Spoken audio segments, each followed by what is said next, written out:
Tôt ou tard, vous commencez à vous sentir bien.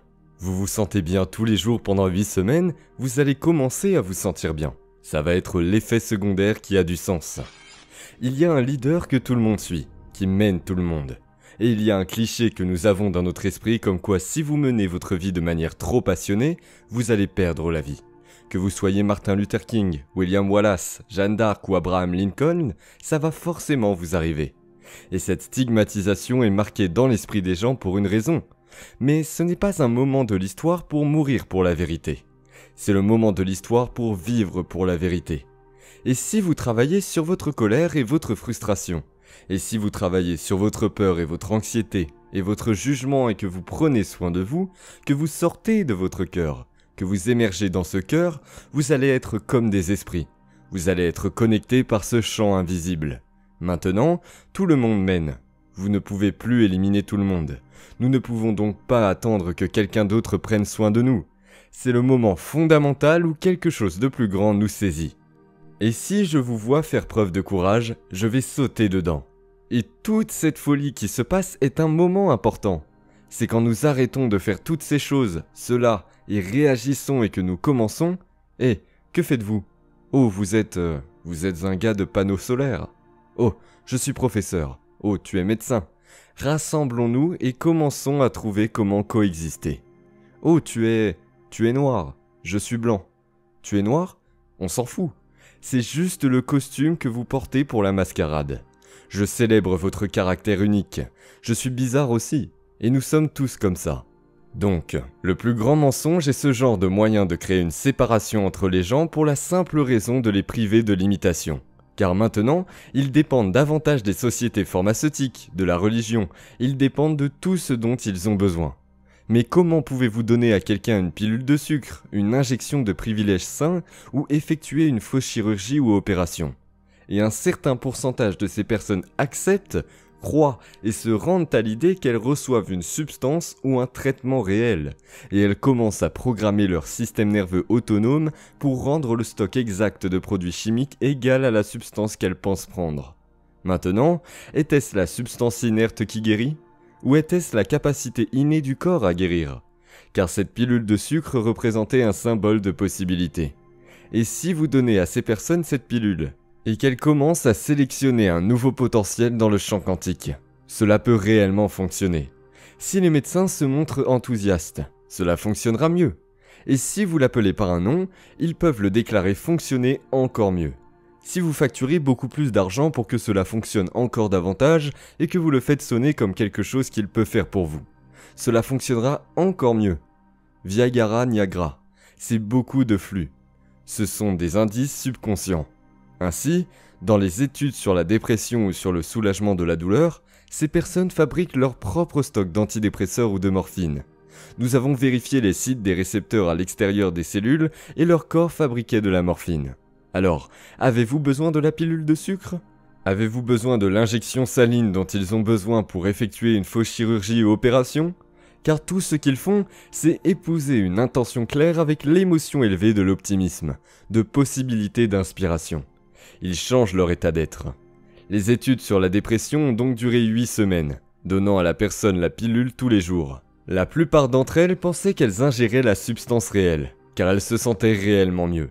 Le scanner cérébral a montré qu'elles allaient mieux en recevant le placebo. Elles sont retournées voir les chercheurs et leur ont dit « Je suis désolé, mais vous devez m'avoir donné le vrai médicament. » Non, on vous a bien donné le placebo. C'était beaucoup mieux. Elles ont senti que ce n'était pas dû à un jour en particulier. Elles ne l'ont pas pris une fois, puis ont dit qu'elles allaient mieux. Elles l'ont pris pendant 6 semaines. Les gens ont donc le droit de penser que dès qu'ils appuient sur leur téléphone portable, ils obtiennent des réponses et des informations. Mais ce n'est pas comme ça que ça marche. C'est une pratique qui change chaque jour votre état de le pratiquer pendant 8 semaines, sans pilule de sucre. Il suffit de s'affilier à une intention claire et de la faire changer votre état d'être sans usage de substances. Tôt ou tard, vous commencez à vous sentir bien. Vous vous sentez bien tous les jours pendant 8 semaines. Vous allez commencer à vous sentir bien. Le simple fait d'être l'effet secondaire a du sens. Ouais, la chose intéressante à propos de ce qui se passe, c'est comme si c'était, vous savez, un appel à l'action. Allons-y vraiment. Et c'est exactement ce que vous savez. Ça résonne vraiment avec tout ce que je ressens, et puis ça contraste avec ce qui semble être le plus grand match. Aucune expérience de nocebo de tous les temps. Partout où vous regardez ne provoque de mort. Partout où vous regardez, c'est « ça va vous tuer, vous n'êtes pas en sécurité. Vous n'êtes jamais en sécurité quoi que vous fassiez. Ce n'est pas assez sûr, ne chantez pas les chants de Noël. N'ayez pas plus de 2 ménages pour Thanksgiving. » Comme si c'était tout l'intérêt de Thanksgiving. Tout ce message qui se présente est un effet nocebo massif, qui déclenche le mécanisme opposé exact de l'effet placebo.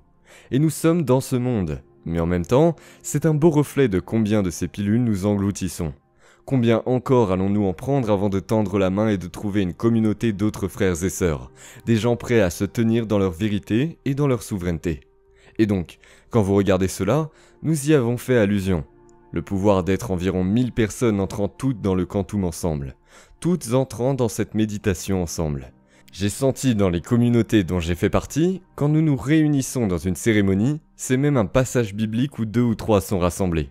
Vous savez, le divin est sûr d'être présent, comme s'il y avait un effet d'amplification de la communauté.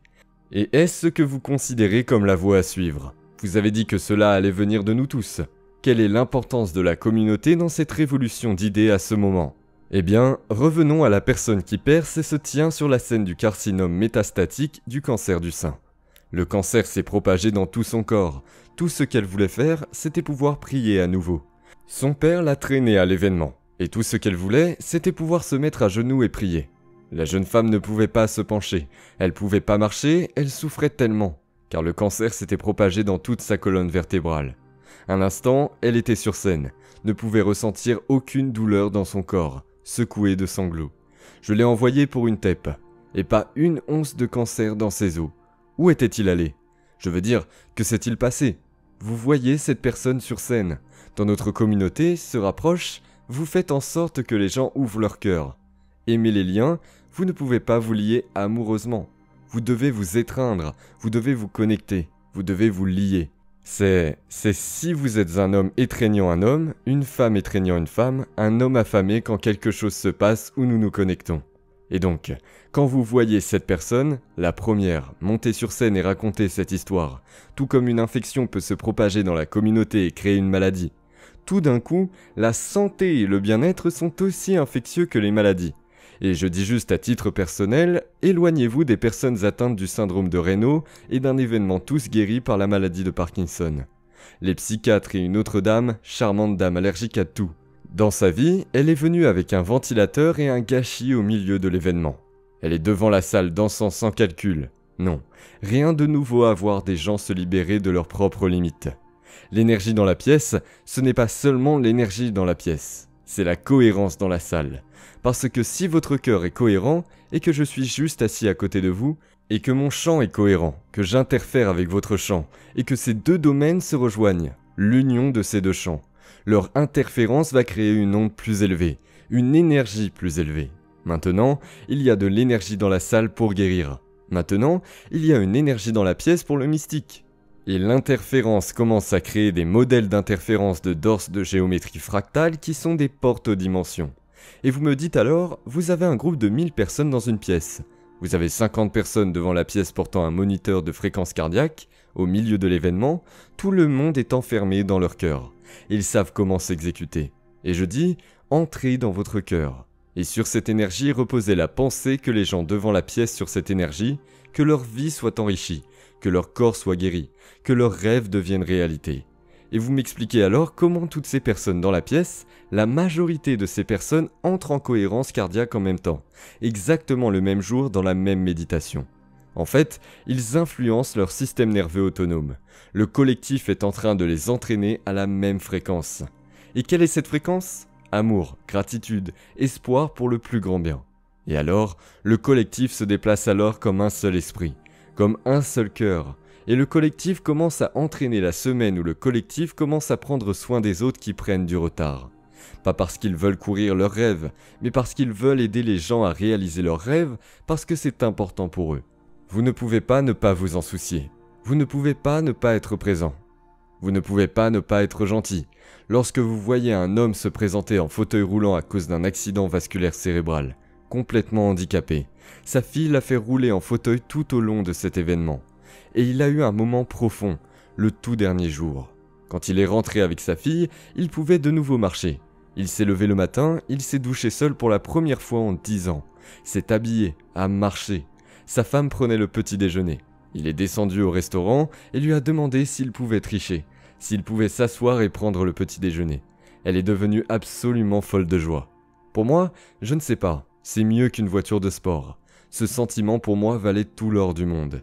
Nous avons donc des gens maintenant dont j'ai été témoin de tant de guérisons profondes, où les gens guérissent d'autres personnes, parce qu'ils savent comment administrer la cohérence et changer le champ de la personne qui pose avant même de comprendre la science, la physique quantique. Elle comprend ce qu'elle fait et pourquoi elle le fait. Et tout d'un coup, ils guérissent toutes ces personnes dans nos événements. Des tumeurs disparaissent, des gens abandonnent leur fauteuil roulant, des aveugles deviennent voyants tandis que des sourds se mettent à entendre des choses folles. Ça prend des proportions bibliques. Et maintenant, ils ne le font plus localement, car ils ne peuvent pas être ensemble, mais ils comprennent le quantum. Alors il n'y a pas de séparation. Ils peuvent le faire sans être présents physiquement. Et ils ne le font pas. J'ai abandonné ces appels. Ils ne le font pas parce qu'ils veulent accrocher un bardeau à leur porte en disant « Je suis un guérisseur ». En fait, ils ont dû aller au-delà de cela pour guérir. Ils ont pu aller au-delà de cette identité. Ils le font parce qu'ils se guérissent chaque fois qu'ils se connectent à l'amour. Il y a cette personne dont la fille était criblée d'une lésion cérébrale, qui n'a jamais regardé ses frères, n'a jamais été présente, n'a jamais pu parler, était toujours figée, qui regarde maintenant ses frères, rit, les étreint, sourit et essaie de parler. Nous sommes sur le parquet avec 50 personnes dont 2 scientifiques d'une université prestigieuse. Et cette femme raconte l'histoire, et tout le monde sanglote. Tout le monde. Pourquoi nous contribuons à l'organisme vivant? Vous avez fait une différence, vous changez la vie de quelqu'un. C'est pourquoi nous le faisons. Pourquoi vous continuez à le faire? Pour ce sentiment. Ce sera un sentiment commun de devenir vraiment sensible à une certaine énergie, à certains sentiments. C'est de cela qu'il s'agit. Les gens essaient de travailler toute leur semaine et ouvrent leur cœur où vient le temps de guérir une autre personne. Maintenant, il ne s'agit plus d'eux. Et eux, ils l'obtiennent. Ils comprennent que tout ce qu'ils avaient à faire était d'ouvrir leur cœur à quelqu'un d'autre. Voilà comment ça s'ouvre. Nous l'avons donc à l'envers. Que lorsque nous commençons à réguler et à ressentir l'intégralité et l'amour lorsque nous pratiquons cela au quotidien, le maître passe inaperçu. Passant devant quelqu'un pour guérir, ils ne veulent pas être reconnus pour le faire pour reconnaissance. Ils l'ont quitté il y a longtemps. Ils le font parce qu'ils veulent s'exécuter. Ils veulent attendre le bon moment, la bonne seconde pour pouvoir le faire. Je suis donc fier de ma communauté, parce que notre communauté est connectée. Ce que je ne veux jamais, c'est que ce travail me concerne moi. Si c'est à propos de moi, ce n'est pas la bonne chose. Je veux que ce soit à leur sujet. Je veux qu'ils soient responsabilisés et inspirés. Je ne vais pas leur dire quoi faire. Je ne ferai jamais ça. Autrement, je leur volerai leur libre arbitre. Je veux qu'ils puissent s'exécuter avec les outils pour pouvoir créer la vie qu'ils veulent. Et à mesure que vous vous rapprochez de la source, la singularité de la totalité, ce n'est plus pour vous. Il s'agit de nous, il s'agit de notre communauté. Et c'est à ce moment que nous commençons à émerger comme quelque chose de plus grand. Absolument.